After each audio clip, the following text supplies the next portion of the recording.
Hi, everybody. Welcome. We are here today to talk about practice, and we've called this episode "Practice Your Way to Freedom." So, anyways, here we are. We've had some questions from people, so we figured that this time around we would talk about practice, really making having metaphysical science really be alive in your living, and things like that in your experience. Just to remind you, this is all sponsored by the Institute of Metaphysical Science. You can see our website at scientificmetaphysics.org. We have programs and different things available as well that you can participate in, different pamphlets and materials and books, and all of that. So head on out there. We're a 501c3 charitable organization. And anyway, so let's dive in. Hi, Betty. Hi. So where do you want to start this conversation on practice? Let's start with the question we got from Ken.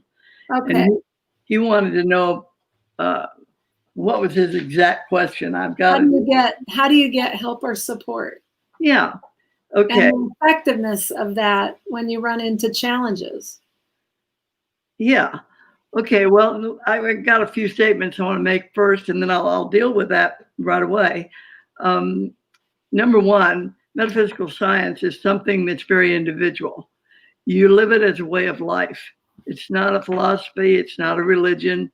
It's a way of living yourself that offers a lot of freedom, a lot of wholeness, a lot of confidence, a lot of assurance.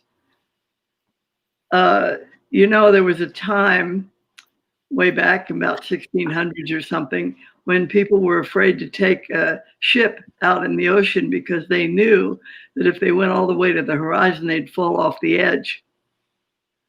Well, they discovered, and we know today, that if we go out in a ship and we head for the horizon, we are not going to fall off. And interestingly enough, the reason we don't fall off has nothing to do with living a good life or saying a certain prayer or believing a certain way. The reason we don't fall off is because the earth is round and we just keep going. Well, living science is a lot like that. It's who you're being as you go, not something that you specifically thought to get rid of some problem.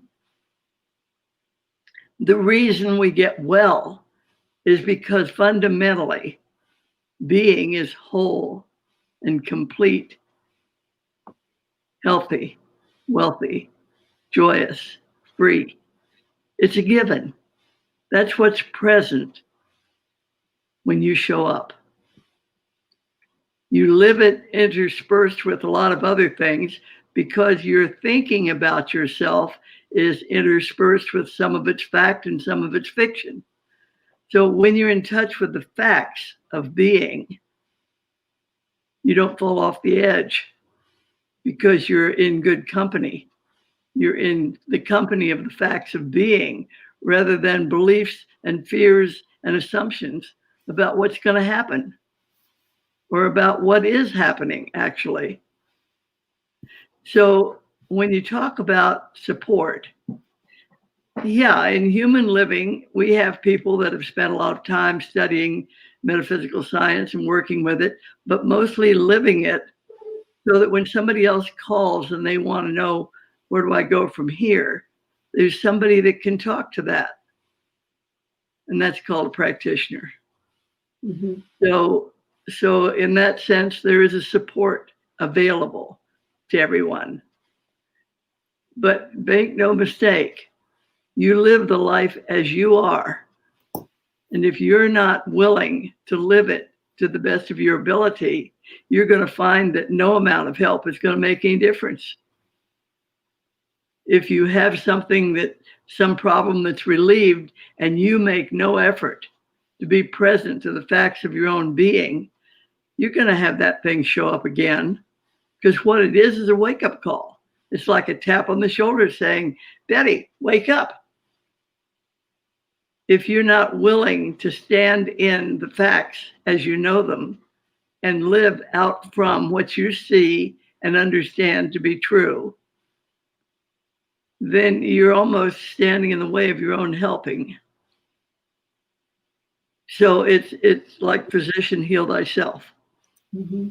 Living science is up to each individual. And what we do is make all the stuff available that points you in that direction. But make no mistake, unless you yourself are willing to move in that direction, it doesn't do a thing for you. Right. Okay. So again, I want to emphasize healing, relief, and solutions to problems do not occur because of some magic that's been performed. It's because fundamental to your actual existence is perfection. And that perfection is going to show up when you acknowledge that that's where you come from. So it's kind of like healing in metaphysical science is a comprehension of divine facts. Yeah, that's a wordy way to say it. Yes. Right. But that's the one I have. Yep. And in Mind is the Athlete, I wrote, and this is one that you don't have up on the thing, Kim. You get well because wholeness or wellness is the nature of being. And your awareness of the fact as a law acts as a law to that belief that you're not well and whole and free. You get well because the nature because wellness and wholeness are the nature of your being. So you're just aligning with who you are, not because you said a prayer, but because it's already present. So like this, I think that's a really good, you get well because wellness and wholeness are the nature of being. Mm-hmm. That's very good. I like that. I'm glad you approve. Okay. So one of the things that we talk about is getting a clear sense of that so that you are not preoccupied with trying to get rid of something you don't want or you don't like. Mm-hmm.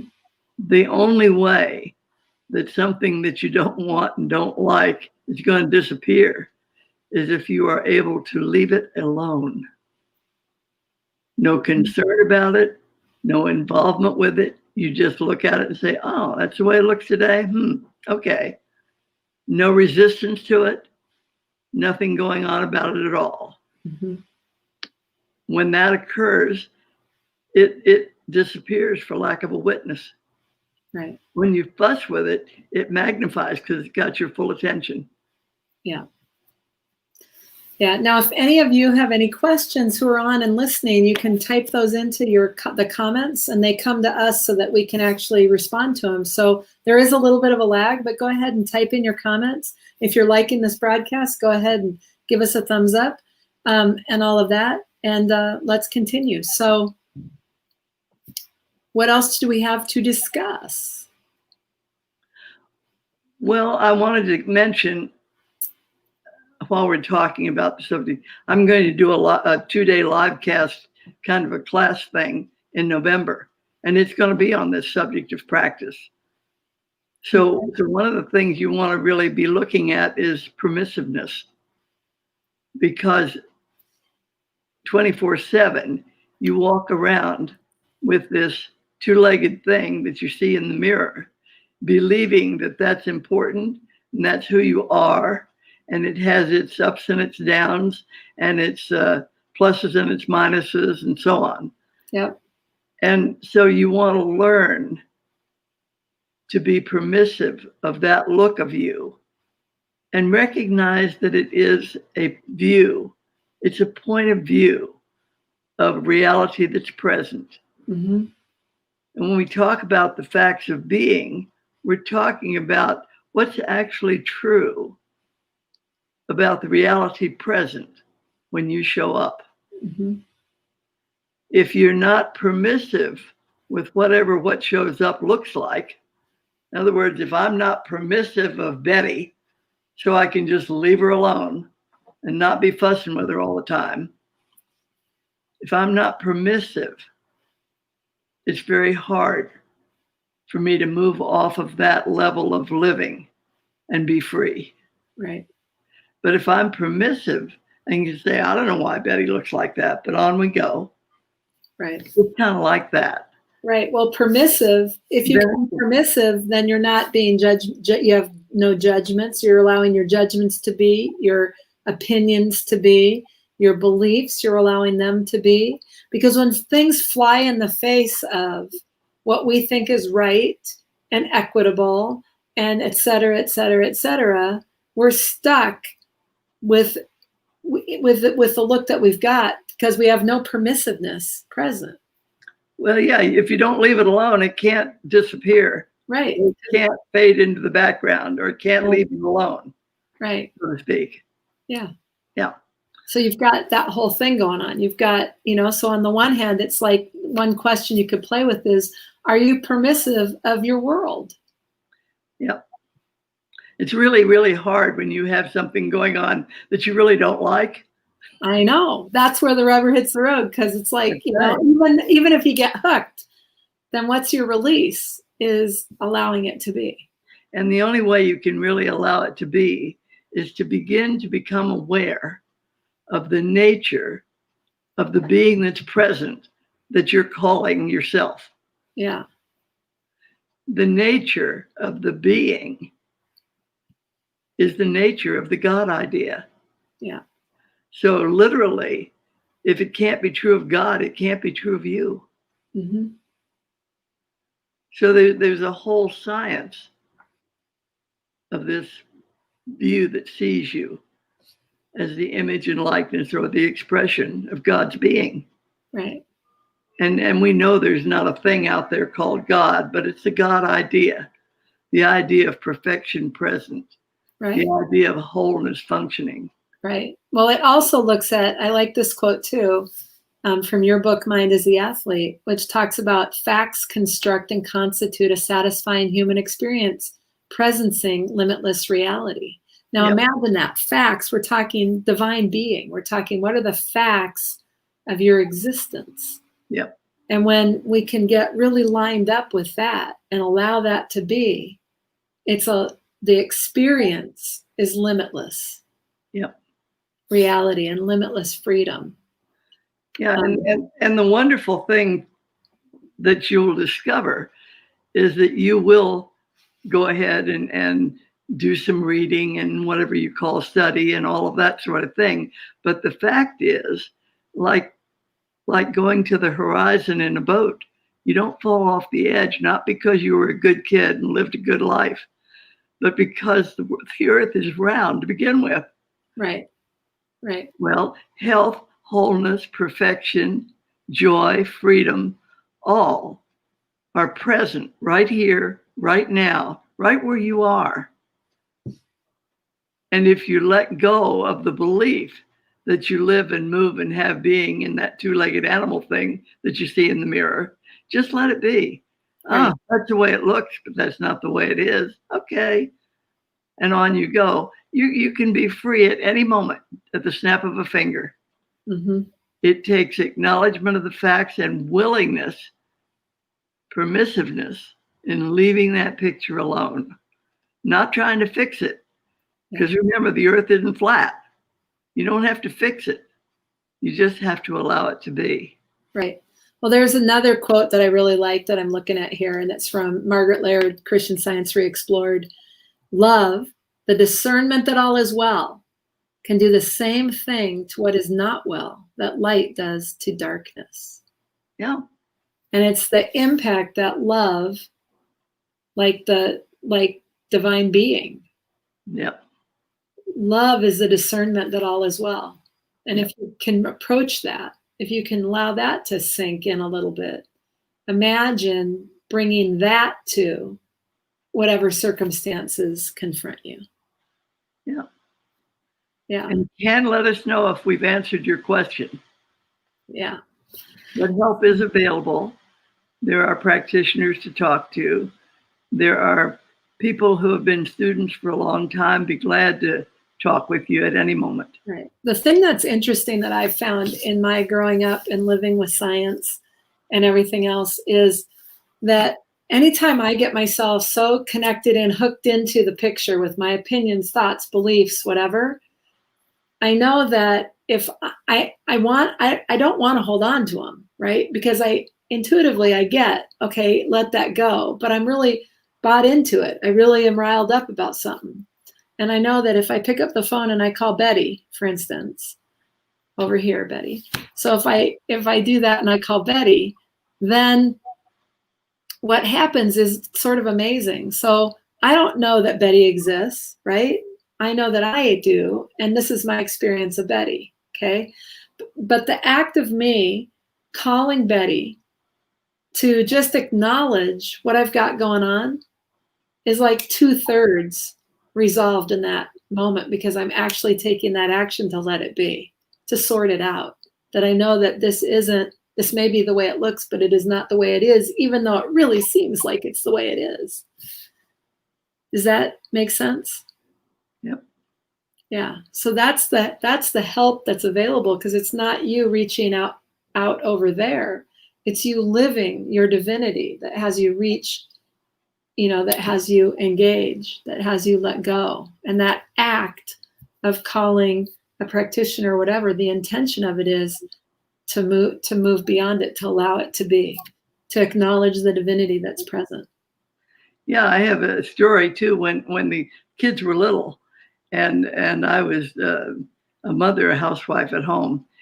I called Margaret Laird one time when I was having a problem. One of the children wasn't feeling well, that sort of thing.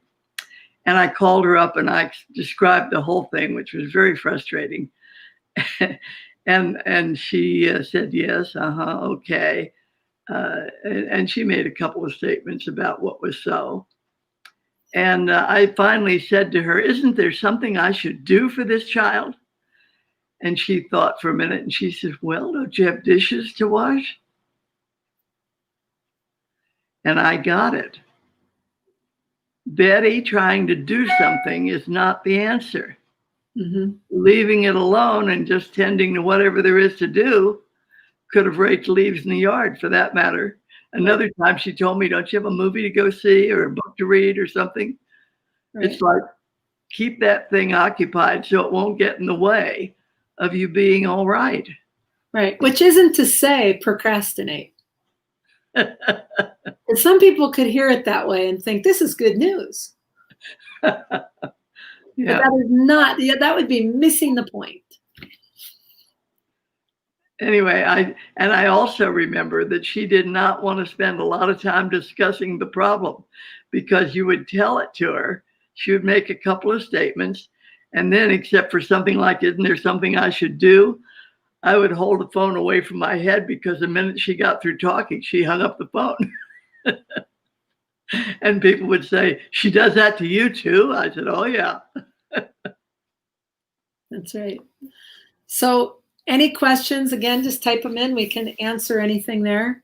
But what else is there to explore around practice? What else? I know that Mrs. Eddy made a statement regarding the joy and strength of truth when she spoke of the patient's spiritual power to resuscitate himself. Yep. Everyone has that. It is physician, heal thyself.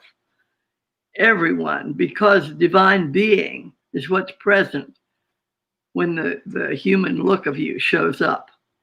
And that divine being is right there, present in the very place that you're standing or sitting or being. It is that there isn't something to do. There is something to stop believing. And the only way you stop believing anything is to understand what's actually going on. Yeah. And it looks like in human living that takes a little bit of study or whatever, getting yourself sorted out. But the truth of the matter is that you are whole and really all one with the perfection present that you're calling yourself, that I'm calling Betty, that you're calling Kim. That's already present, like the earth was round. And aligning with that is what's going on when you allow the picture to just be the way it is and the way it isn't, understanding that what the picture really is for you is a wake-up call. Mm-hmm. It's something that gets your attention. So you'll say, wait a minute now, what's really going on here? And the freedom is in the recognition, the acknowledgement of what's actually present right now, and right now, and right now, and right now, on and on and on. So it's a very simple way of living, Mm-hmm. but not easy, just simple. Right. Simple until you try it. Well, it's still simple. It's just not easy. Right. Yeah. And I get that. There's a certain action that's present. And well, to refer back to your statement a few minutes ago, you said when you called for help, it was 2/3 gone. Yeah. When anybody calls, what that really is a willingness to have it be whole, perfect, free. That's what that call is all about. Right. Yeah. And that's the being that then shows up as freedom. That's the right. generative piece of that shows up as freedom, as something showing up in a way that, wow, look at what happened there. And then the mistake is to think that you have a recipe, that if you follow it, it'll produce the same result next time. It might, but that's not why. Yeah. The earth is round, that's why. Exactly. That reminds me of how far east can you go? Yep. Well, you go east and you keep going east. And you could keep going east. It's round, right? So you could go east forever. But if you just turn around, you're as far east as you could ever get. Then you have to go west. You have to go west. Yeah. The test of the situation is in your living of it. Yeah. And let me tell you, you can read 1,000 books, you can read everything there is in print, you can listen to all the seminars and so on. But unless you actually do it yourself, you don't really have it. Yep. It is a self-functioning situation. Yeah. I mean, it takes a certain amount of discipline. It takes a certain amount of commitment. And because as we, I find that walking through life, I can get hooked by all kinds of things that just like, what? That's like, what? And you just go through, and the presence that's there to say, is that the hat God's wearing today? Yep. Is that is a real discipline. Because we can easily have all of our judgments and opinions and they go off automatically. They're just automatically there. It's the way the two-legged thing is wired. Right. And so when we buy into it, we're sunk, we're stuck, we're trapped. And when we can just acknowledge the facts of being and say, maybe so, maybe not. Thank you for sharing. And we walk right on. You've got a whole different opening for living, a whole different opening for freedom. It just moving out from facts. Pardon me? It's a moving out from facts. Yes. Rather than a belief in fiction. Correct. So there's a whole different freedom there. And that's where the power resides. It's all in being. It's nothing you do. It's not about having. The whole thing resides in being. And being gives you all of it. Generates all of it. It's the only generative principle that in our world. That's right. Which is a whole nother conversation, I suppose. Yeah. So the whole idea here is I'm going to take away a couple of key things. It's be willing and be permissive. So if I can be willing to have it look exactly the way it looks and exactly the way it doesn't look, for people to behave exactly the way they do and not, and exactly the way they don't. If I'm willing to have my world show up exactly how it's showing up. That's freedom. If I can be permissive of the picture, permissive, allow it to be, then my experience of living shifts dramatically. Yeah, one other point I want to speak to while we're doing this. It sounds like leaving the picture alone is endorsing the picture. It's not. The only way you can leave the picture alone is to have nothing going on about it, not approving of it or disapproving of it. None of that at all. It's not being endorsed. What you're doing is removing yourself from the role of victim to whatever that picture is. And the picture may go on ad infinitum, but you will not be a victim of any of it if you are living yourself accurately. So we aren't saying that it has to change. You know, the red house may always be red, even if you hate red, but you won't be a victim of it. I remember in one of her seminars, there was a discussion of the economy, and Mrs. Laird was making a point about the economy and the activity on the stock market and all that stuff. And she said, just because the stock market is having a time with itself does not mean that I have to suffer. Mm-hmm. And she said, I don't suffer, and I haven't suffered. And that was during the time when we were having a down cycle with the stock market. It just removes you from the role of victim. Mm-hmm. The whole thing is not an attempt to fix the picture. The whole thing is to allow the belief structure to just be a belief structure. Mm-hmm. And leave it alone. Yep. Yeah. Very good. All right. Any last comments? Any questions that anyone has before we end this particular conversation? Again, I just want to say this is all the Institute of Metaphysical Science. You can go out and view our website at scientificmetaphysics.org. We have open mic the first Sunday of every month, where you can go to our website. There's a way for you to sign up. It's no cost, and you can show up and have a conversation with others in the same inquiry.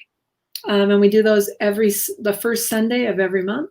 If you're interested in that, we also have a lot of other materials. We have a self-study program for those of you who really want to dive in and learn. We have the home study course, Scientific Metaphysics. And you can go and sign up for that. The self-study, it comes in a box with DVDs, believe it or not, DVDs and a workbook. And that is a very, very good way. Yep. And that's a very good way of really getting your arms around this if you're interested. It's an introduction to scientific metaphysics is what it is. Yeah. Yeah. But even if you're already a student, it's terrific as a resource. So anyways, go on out, check it out. And until next time, we'll be here next Wednesday, 7 o'clock Central, 5 p.m. Pacific. All right. Have a good week. Bye-bye.